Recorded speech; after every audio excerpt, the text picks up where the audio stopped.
many times are we going to open this show talking about Russia, and the Donald Trump campaign? Well, yesterday, former CIA Director John Brennan added more fuel to the fire, saying he was extremely concerned about contacts between Trump campaign advisors and Russian operatives during the presidential campaign. He also alerted the FBI, who then began an investigation.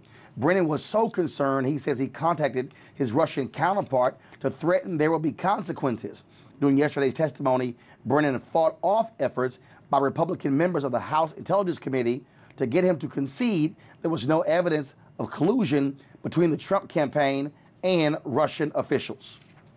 It's a really simple question. Did evidence exist of collusion, coordination, conspiracy between the Trump campaign and Russian state actors at the time you learned of 2016 efforts?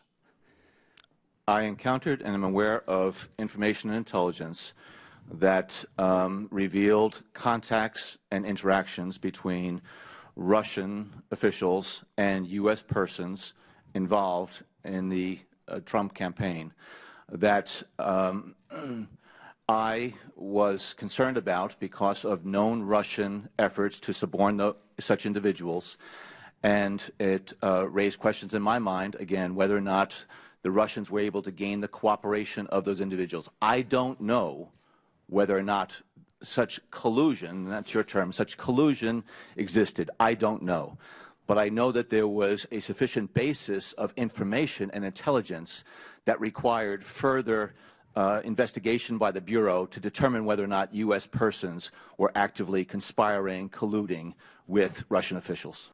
Brennan also told lawmakers that President Trump's May 10th Oval Office meeting with top Russian officials, in which Trump divulged highly sensitive intelligence information, was a violation of security protocol.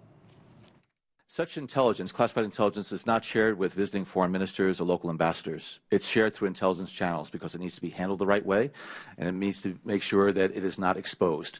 He didn't do that, if the press charges are accurate. Secondly, before sharing any classified intelligence with foreign partners, it needs to go back to the originating agency to make sure that the language in it is not, even just providing the substance, going to reveal sources and methods and compromise the future collection capability. Folks, meanwhile, a member of the Federal Election Commission wants the FEC to investigate whether Russian agents paid for fake news stories about then-candidate Hillary Clinton through Facebook in order to hurt her campaign. Ellen Weintraub, a Democrat on the commission, said there's a strong possibility that U.S. citizens may have used Russian money to influence the election. Now, of course, it is illegal for foreign governments, companies, or persons to donate to campaign committees or spend money to influence an American election. If the FEC decides to investigate, it will become a part of an ongoing investigation related to Trump campaign ties to the Russian government. Okay, also, folks, last night we learned that President Trump has retained a personal attorney to represent him in the federal investigation into his campaign ties to Russia. He's reportedly hired New York-based lawyer Mark Kazowitz, who Trump has used in the past for other efforts. Let's go to Skype. Joining us from New York is Terrell Gerain Starr, senior reporter for Foxtrot Alpha. Terrell, look, it's abundantly clear you had tie-ins between Trump and Russia. You had Republican Trey Gowdy trying to say, oh, well, you know, did you actually see evidence of collusion? We have consistent smoke. This is why it's called investigation. Right. So listen, that's the first question. What he was trying to do was that he was trying to confuse the public. Anyone who knows that, anyone who covers these agencies knows that there's a difference between intelligence gathering and an investigation.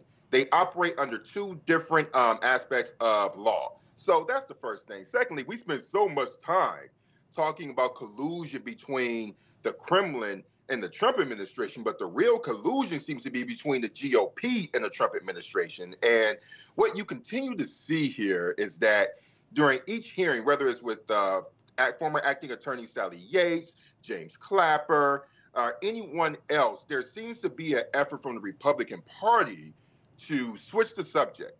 They seem to never want to probe the depth of knowledge that these former officials have coming in by asking them to what extent did Trump's associates potentially work with Russian officials. They don't do that. They simply ask Do you have evidence? Do you have evidence? Terrell, it actually gets better. Trey Gowdy told Manu Raju, a reporter, you're going to love this one. Trey Gowdy, senior GOP member of House Intel, downplayed Brennan's testimony, telling me it's not unusual for Russians to contact campaigns. Now, Matthew Dowd tweeted this: never happened to me in 2000, 2004. Never happened to Paul Bagaya in 1992 and 1996. Never happened to Steve Schmidt in 2004, 2008. They're literally saying, oh, yeah, the Russians always contact campaigns. That's a damn lie. No, not only is a damn lie, it's highly unusual. So the thing about that is it goes back now with Trump, with administrators, with the administrations kind of going in. You have an ambassador, for example, like Kilsiak. So at times, they do meet with sitting senators and sitting representatives, but they don't actually go out to random campaigns. So no, that never really happens. But I think what we really need to pay attention to is that, yes, Russia, it was clear that they did involve themselves in the election. But the problem is that one of the three branches of government, which is the Congress, the legislative branch, they're supposed to be a check with that. And if they don't check it, that goes back to, that challenges really the fabric of our sovereignty. And so, listen, I've lived in Ukraine. I've lived in Georgia. During those times, there were revolutions. There was a Orange Revolution. There was a Rose Revolution. And I was personally on the ground to actually see, to actually watch deliberations in these particular parliaments about how much Russia was involved in their current affairs. I have never seen this divisiveness, ever. And this is on their soil, okay? Now, we have an ocean that divides us, there, and so we don't have any kind of obligations to Russia. We don't have to worry about them invading us. We don't have any economic ties like people in Russia and Ukraine do. But what I see right now is that it makes you wonder, what is it that Trey Gowdy, what is it that the GOP has to hide? And that's what's becoming clear. That's what's becoming more and more of a question to me. Terrell Starr, we appreciate it, man. Thank you so very much. Thank you. Let's go to our panel. Greg Carr, chair of the Department of Afro-American Studies at Howard University. Clem Klaczyk, Republican contributor for Politichicks.com, and Spencer Overton, president of the Joint Center for Political and Economic Studies. Kim, your party's got a problem. They keep wanting to dance around this. For Trey Gowdy to sit here and say, oh, yeah, Russia, they contact campaigns. It's a flat-out lie. I mean, so at some point, why keep trying to cover up for Trump and realize this is a fundamental problem when an adversary, an enemy, interfered in the presidential election? How do we know it's a flat-out lie? I think Congressman Trey Gowdy. Whoa, first of all, let's how do we know what's a lie? Brilliant job yesterday. Brennan looked very uncomfortable to me sitting in that. No, stop. He didn't know what to say next. Kim, he did say he had no idea there was any collusion. Kim, let's go back to your initial point. Yeah. How do we know it's a lie? Matthew Dowd. No, hold up. Okay. Matthew Dowd, senior advisor, Bush campaign. Okay. Said didn't happen to us. Paul Bagaya, senior advisor to Clinton, didn't happen to us. Steve Schmidt, senior advisor to John McCain, didn't happen to us. Then you also have folks from the Obama campaign, didn't happen to us. So where's the evidence? Well, you have to keep in mind, Kim, I'm gonna finish the question. He's not an everyday guy. I'm gonna finish the question. He's a billionaire before Kim, I'm gonna finish the question. I'm gonna finish the question. Where is the evidence from Trey Gowdy that Russia contacts other campaigns? I'll wait. Okay, you're saying that people should come forward and say yes, they've contacted me. If you are a member of Congress and you assert that it is not uncommon for Russia to contact campaigns, then you should provide evidence of that. And I just cited four senior advisors. Trump was a billionaire before he became the president. We don't know who his friends are. We don't know who his friends are, and we don't even know what they were contacting. Brennan told us nothing. He said, I think that they might have had contact, but I don't know what was said. No, Kim. He can't even tell us what it was about. Spencer, we heard Brennan. Yeah. Brennan said, I have seen evidence. Right. Not what I think, evidence? Kim. He said, I'll defer to Spencer to give me the evidence. He said, I can't reveal it in open hearings. Right. It's called secret for a reason. That's what they always say. It's called intelligence. So there's a double standard here. Can you imagine if Obama in 2008, there was evidence that Kenya was trying to influence the U.S. election? If Pakistan basically said, hey, we prefer Obama over John McCain.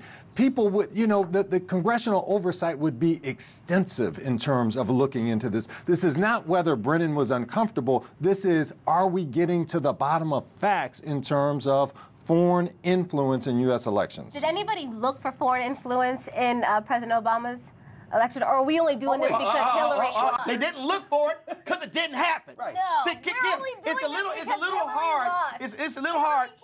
Kim, see this mug right here? See this mug? See, if the mug isn't missing, I don't have to look for it. Right. Greg. Well, all I would say is Trey Benghazi Gowdy is not ready for prime. Never will be.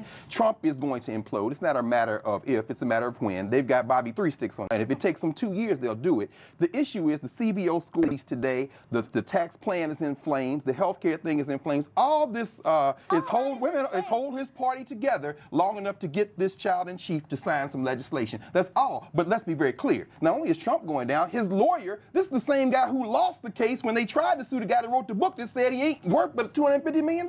This whole thing is going up in flames. The GOP, this isn't about foreign politics. So this is about domestic policy. They want to get their agenda. Why are we still talking about the reason we're talking about it now is because, just like Trey Gowdy, just like you, it's sleight of hand. They're trying to say, look over here so we can get our thing done. The reason we're still talking about Russia is because every single day, Trump is doing something with Russia. Every day. Every single day, we're hearing about Mike Flynn lying. Right. Every single day, we're hearing about a new report. We're seeing about Carter Page. We're hearing about Paul Manafort. We're hearing about Michael Flynn not turning over documents. We're now even hearing that Paul Manafort has turned over documents. See, if you were not kicking it with the Russians, we would not be talking about it. That's how this goes. We can add more names to that list, like Seth Rich and people that have come up missing or dead. That's stupid. Stop. You don't want to do this. No, Kim. It's not, I don't want to go there. No, Kim.